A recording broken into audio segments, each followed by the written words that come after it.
Dear finance professionals and students, welcome to podcast of Fca Deepak Rao, a practicing chartered accountant. Daily news and updates for 2nd August 2024.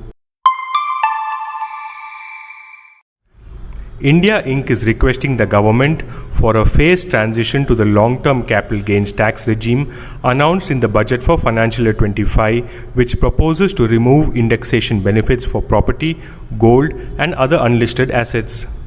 The options being proposed are a higher tax rate with indexation or a lower rate of 12.5% without indexation, as well as some form of grandfathering for ancestral properties.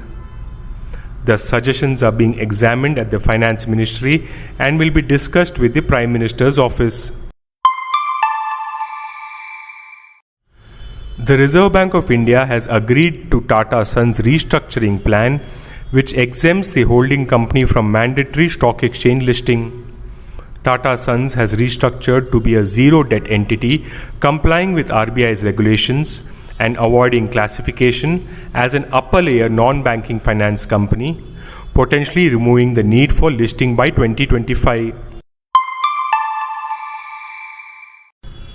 Facing financial distress, JP Group is seeking Rs 10,000 crore in high-cost financing from global credit funds such as Vade Partners, Eris, Cerberus, and Hill House to rescue its flagship company, Jai Prakash Associates Limited, from insolvency.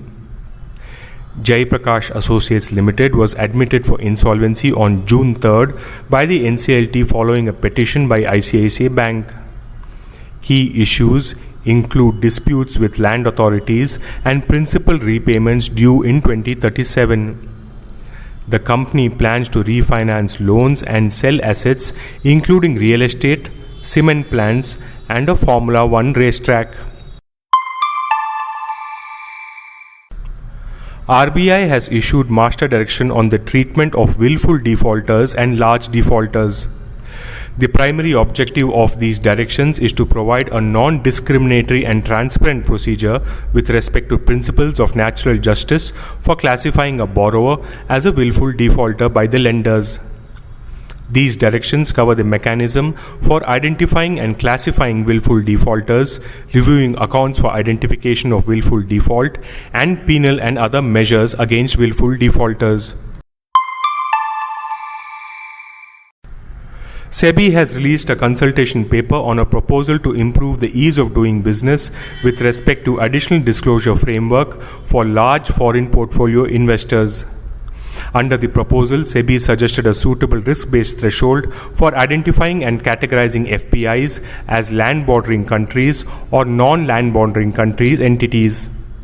Also, this risk-based approach aligns with the ease of doing business perspective for FPIs to attract foreign capital towards fueling domestic capital formation. This podcast is sponsored by Sound of CA. We share because we care. Vande Mataram, Jai Hind.